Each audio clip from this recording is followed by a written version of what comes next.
Good morning, students. I am sure that you will be taking a complete precautions against coronavirus nowadays by staying in your home. Now, since today onward, I am going to provide you NCRT chapter-wise explanation through these short videos. So be ready. Let's start chapter number 1, electricity. Students, as we know that electricity is very important in modern days for us. Everywhere anything cannot be done without use of electricity, and this is also very much true that one cannot imagine about the life in modern era in absence of electricity. So, well, we will introduce in this chapter that what is electricity, what are the parameters under which the electricity is governed, and some physical quantities and measurement. There are some formulas also, but this is a very easy chapter. If you will try to understand the chapter through NCRT text also, then it will be very easy for you. Let's start from 12.1, electric current and circuit. In this section, we will discuss about that what does of electricity consist of. Then we will find out the answer that electricity consists of charge, and then we need to know that what is this charge and where it is found. Can we see the charges or not? Types of charges and some properties of charges also. So ये charges जो होते हैं हिंदी में इनको आवेश कहते हैं, and we can define the charges like this. आप जानते हैं कि केमिस्ट्री के बारे में थोड़ा सा बात करें तो जो मैटर होता है वो आपका कई सारे मॉलिक्यूल से मिलकर बना होता है, और मॉलिक्यूल्स एटम से मिलके बने होते हैं. एंड एटम के इनसाइड जो सब एटॉमिक पार्टिकल्स पाए जाते हैं वो इलेक्ट्रॉन, प्रोटॉन एंड न्यूट्रॉन होते हैं, जिनमें न्यूट्रॉन न्यूट्रल होता है, इलेक्ट्रॉन और प्रोटॉन पे चार्ज होता है.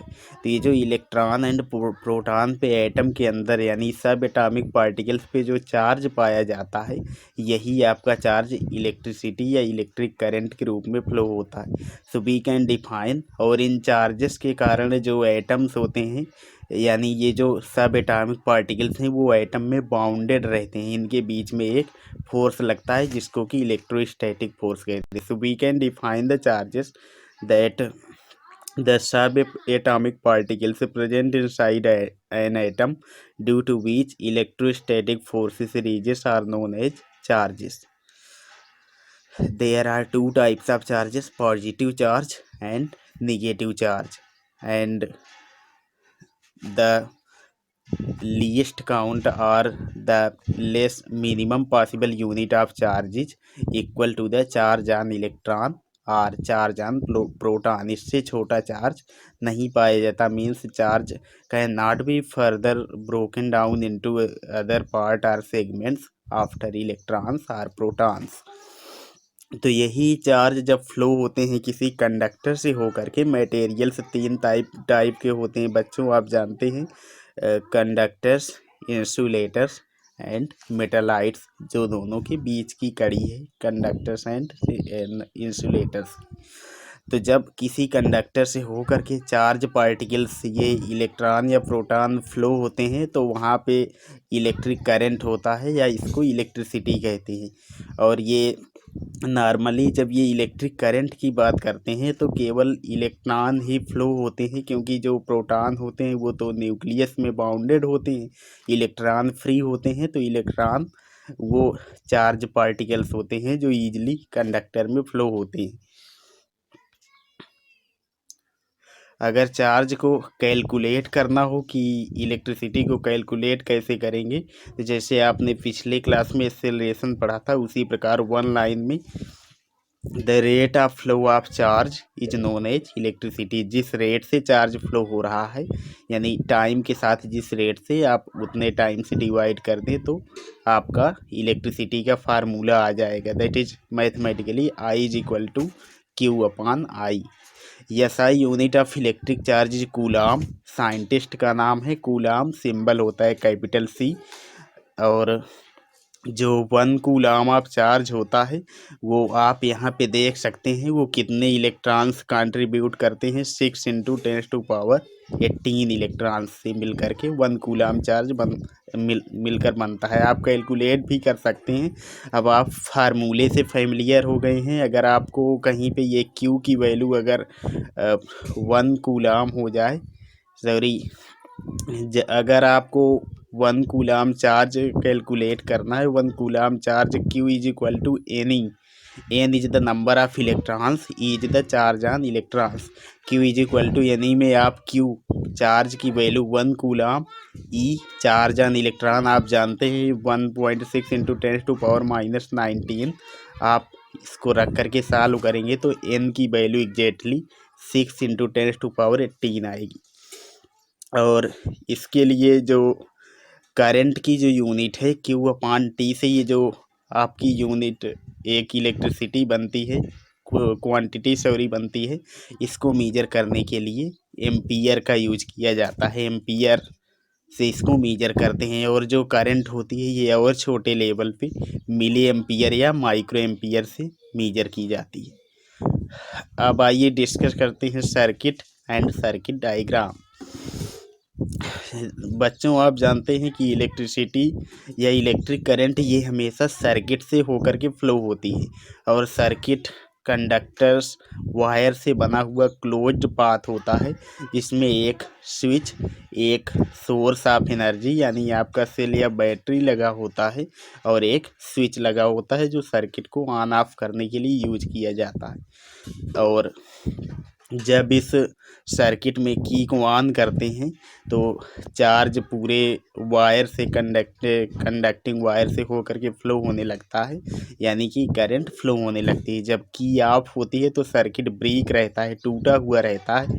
और जब कहीं से भी सर्किट ब्रेक रहता है तो उस केस में कोई करंट फ्लो नहीं होती है। तो इस प्रकार ये जो इसका रिप्रेजेंटेशन किया जाता है वो एक सर्किट डायग्राम के माध्यम से किया जाता है। Electric potential and potential difference, this is important term. Electric potential, आप जानते हैं बच्चों की अगर किसी टेबल के ऊपर अगर 2 कंटेनर रखे हों जिनमें दोनों में वाटर फिल हो, एक में वाटर का लेवल हाई हो, एक में लो हो, अगर दोनों को एक पाइप के जरिए कनेक्ट कर दिया जाए तो वाटर हायर लेवल वाले कंटेनर से लोअर वाले में तब तक फ्लो होता रहेगा जब तक कि दोनों का लेवल इक्वल नहीं हो जाता। सेम इसी प्रकार होता है हीट के केस में। अगर 2 बॉडीज जिनके टेम्परेचर डिफरेंट हैं, अगर उनको किसी कंडक्टर से कनेक्ट कर दिया जाए तो उनमें से एक से higher temperature to lower temperature तब तक हीट एनर्जी फ्लो करेगी जब तक दोनों का टेम्परेचर सेम नहीं हो जाता। सेम इसी प्रकार एक टर्म होता है इलेक्ट्रिक पोटेंशियल। जब किसी सोर्स ऑफ एनर्जी जैसे कि सेल या बैटरी को सर्किट में कनेक्ट करते हैं तो वहाँ का जो इलेक्ट्रिक पोटेंशियल होता है यानी जो चार्ज का लेवल होता है, सपोज दैट किसी कंटेनर में बहुत सारा चार्ज भरा हुआ है तो उसको कहते हैं कि उसका पोटेंशियल हाई है। जितना ज़्यादा चार्ज उतना ज़्यादा पोटेंशियल।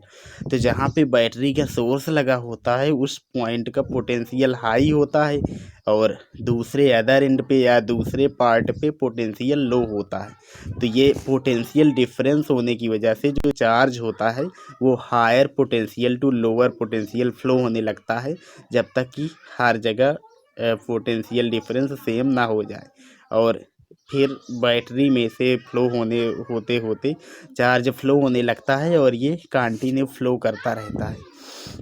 एक चीज़ और आपको क्लेरिफाई करना बहुत ज़रूरी इस सेक्शन में कि ये जो इलेक्ट्रॉन फ्लो होते हैं, करंट फ्लो की जो डायरेक्शन होती है वो फ्लो ऑफ इलेक्ट्रॉन के जस्ट अपोजिट होती है। यदि इलेक्ट्रॉन अगर राइट टू लेफ़्ट फ्लो कर रहे हैं तो करंट या electricity left to right flow करेगी।